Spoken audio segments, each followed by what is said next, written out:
Welcome to the Singapore Management University podcast series, where we feature the latest insights and perspectives from our faculty. The internet and social media have become a big part of our everyday life, and an unprecedented amount of information, from movies, music to pictures and personal data, is easily accessible online. Despite this ubiquity, most internet users are often unaware of the legal implications of their actions in cyberspace. One SMU academic who tracks the developments of this dynamic field is Associate Professor Warren Chick from the SMU School of Law. In this podcast, Associate Professor Chick shares his insights into the trends and developments in the areas of copyright and personal data protection, two legal domains which have immediate and direct impact on almost every internet user today. Professor, to begin, could you perhaps define what intellectual property means to you and what constitutes fair use?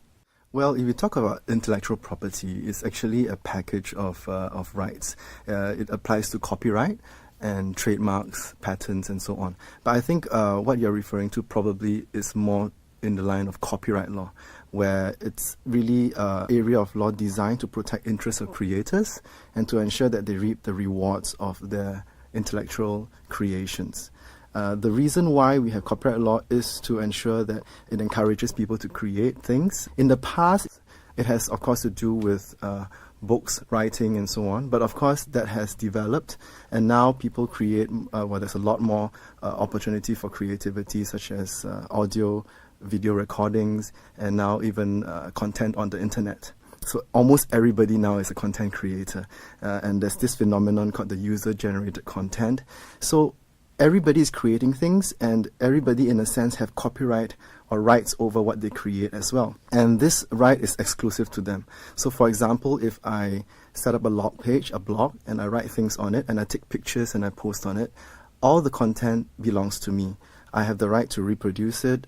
I have the exclusive right to publish it and to share it and to license it to other people. But they require my permission. You mentioned fair use. That is actually an exception to copyright law, which allows people to use other people's content without permission, but to a very limited extent. So for example, if I use a sample of what somebody writes, or I cite somebody, or I quote someone, that's okay. But of course, we draw the line between that to taking everything that belongs to somebody else. So the challenge here with the internet is that the lines of when it is fair and when it's not fair to take somebody else's content becomes a little bit more blurred, because the substantiality test of how much I take doesn't really apply in the same way to online content as to traditional content. So it's a little bit more difficult in that sense. We are faced with a dynamic environment where new technologies are emerging all the time.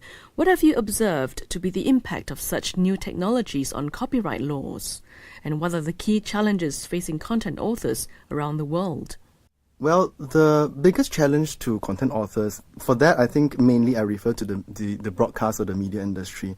It's really how they manage their creative content, the creative works that they own. I'm sure we are all aware that there is what is considered a problem of downloading materials or downloading music or videos, and it has had a very adverse effect on the financial prospects or the financial situation of the broadcast industry or the media industry.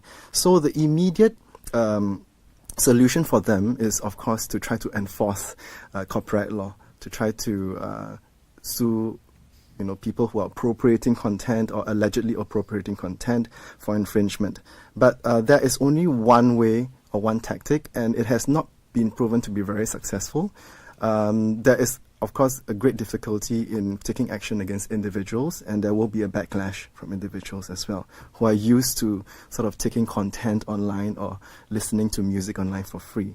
So the other strategy, and this is what they're trying to do now, is really to diversify their business model. In the past, music videos were all sold in physical form, right, on cassette recorders in the beginning, and then to CDs. And now we find that even the broadcast or the media industry is going towards selling music online in digital format. So, for example, iTunes and so on. That followed from the whole litigation relating to Napster and all the P2P technology. The other thing that they are doing is to try to license out music. So if you think about Spotify, for example, where they license music to Spotify, and then Spotify gets a subscription from people, and then they can listen to all the music in the library there. So there's another way in which they're trying to change their business model. For broadcast content, an example I can give is MediaCorp, for example.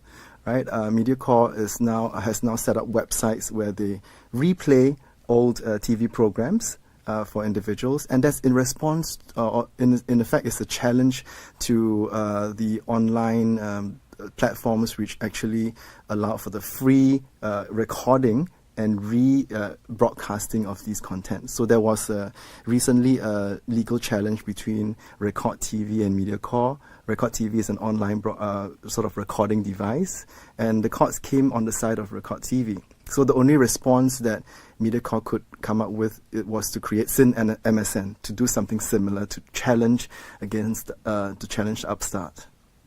Professor, in your opinion, how has Singapore developed and progressed in the area of copyrights? What about the rest of Asia? For copyright law, I think Singapore has amended its laws many times. In fact, because of our obligations under the free trade agreements, our copyright law is actually very advanced now. In fact, quite a number of the provisions that we've included in the law is actually taken from the United States Digital Millennium Copyright Act. So, for example, we have updated our laws to deal with things like caching, for example, storage of information and the transfer of information, as well as we have laws for the protection of certain internet intermediaries like search engines, internet service providers. So our copyright law has been brought to the digital or the internet age. It takes into account the way the internet works, because the way the internet infrastructure works is it does certain things that really goes against the traditional exclusive rights of the individual. For example, if I visit a web page, I'm downloading it, and in a sense I'm making a copy of it. But the Act now has certain provisions which allows that. And also, of course, we have updated our laws on fair use, what we call fair dealing here, and it really reflects the fair use, the flexible fair use provision that the United States copyright law has. Other changes, more recently, there has been some amendments to the law again to allow copyright owners to require or request the courts to get certain websites blocked. This is another latest attempt by the copyright owners, of course, to try to strengthen their rights, right, and to try to strengthen the enforcement of their rights. So there has been regular updates to our law, and so I would say that we have one of the more robust copyright laws, at least in our region. In other countries in Asia, generally speaking, there are some difficulties, right? We have countries that are just starting to open up, so these issues will probably not be at the forefront of a legal reform. For example, Myanmar, which is just recently opened up. So even in Southeast Asia, I think we have one of the strongest copyright laws. If you talk about a country like China, yes, China is part of the WTO, it's part of WIPO, so it has also brought in copyright law into the domestic legislation.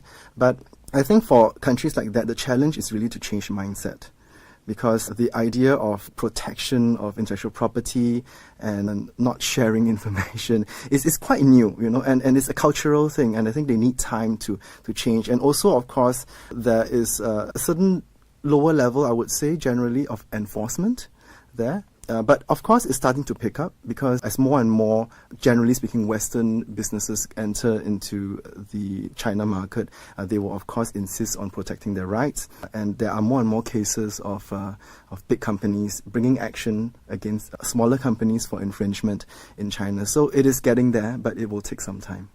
Now let's shift our focus from the protection of creative material to the protection of personal information. In the area of personal data protection, what are the trends that you have seen both globally and in the region? Data protection principles emerged in the 1980s in the OECD, and it has taken flight especially in countries in the European Union. That's because data protection and privacy is a fundamental right there. It's enshrined in the Charter of Fundamental Rights. So the EU has very, very strong laws on data protection, and it has gotten stronger as time has gone by. In the past, they had the Data Protection Directive. Recently, they are in discussion now to really strengthen it, to turn it into a regulation which makes it even stronger. And also, they have changed the law to strengthen the rights of individuals to privacy over their own information. A couple of months ago, there was a European Court of Justice case which said that individuals have a right to be forgotten, and they actually could request search engines to delink any information or any links that lead to information online regarding themselves. That is quite a wide-ranging decision, and it has given Google, for example, a lot of difficulty in terms of enforcement. But it has strengthened individual rights. On the other hand, in Asia, it is still quite a recent phenomenon, data protection. One of the earliest proponents of data protection is Hong Kong, which came up with its privacy ordinance in 1995. And then Taiwan came out with it. But it's taken quite a while for the rest of the region to catch up. And now, in recent years, of course, several other countries have enacted some of these laws. Philippines have come up with a bill which I think is still not passed, but Malaysia and Singapore have recently enacted the law. So it is now, data protection is a reality in Singapore, in Malaysia, and a few other countries which have that law in their statute books. What's the impact of data protection laws on individuals and businesses? The benefit for individuals is that we have greater control over our personal information, because data protection laws essentially protects personal data. So individuals have more control over who holds their personal information, which can include, of course, the name, the telephone number, contact details, where they live, what they do, what their interests are, and so on. And that is very important. Right, especially now at this day and age where personal information is so easily disseminated over the internet. So stronger control and also more informed. Individuals can get more informed because now the requirement under data protection law is for organizations, not just businesses. Organizations can include businesses, non-profit organizations and individuals as well. But it requires anybody handling personal data to really seek consent from the individual before they take the data, before they use it, and if they want to share it with another organization. So there's more informed information for individuals, and they can control it better. And also there's always an opportunity for a withdrawal of personal information from organizations. So greater control for individuals. On the flip side, businesses, of course, will have a lot more to do because they have to handle personal data and ensure that the data of people they're collecting is secured. And also, they need to, of course, approach individuals before they collect personal data. But on the other hand, there are benefits to organizations collecting information. When they get information and they get the consent of individuals, then it is more likely that when they approach these people for follow-up, whether it's business-related or otherwise, that they are really attracting the audience that they want and who will be interested in what they have to offer. So it's actually meant to be beneficial to individuals and businesses, but I think, of course, the greater impact will be for individuals, for more control over their personal data. How do you see this evolving in the future? Any final thoughts that you'd like to share with our listeners? Well, in Singapore, for example, and Malaysia, we just enacted the law. So I think our companies, our organizations will need some time to get used to it and to implement it. And of course, for individuals as well, we will need some time to actually be aware of our rights and what we can do and cannot do regarding our personal data. And that will take a little bit of time. But as time goes by, I think we will catch up and we will probably have to change the law to strengthen it in the future. For example, what is happening in the EU, the right of erasure, a right to be forgotten, the right to control whether people receive information about myself or not. That's one thing. Another thing that can change is the right not to be tracked. Because now a lot of online companies, they track your movement, right? What kind of web page you go to, what kind of interests you have. And there have been some laws in the US, which some parliamentarians attempted to pass, but they did not, regarding the right to be tracked or right not to be tracked. So that's something that probably will develop in the future. Another area that we need to be more robust with is to increase protection for sensitive information. For example, information relating to children, financial information, and so on. So for these areas, the basic protection may not be sufficient, and we may need to implement stronger protection, stronger security, for example, for these types of information. Thank you, Professor. You're welcome.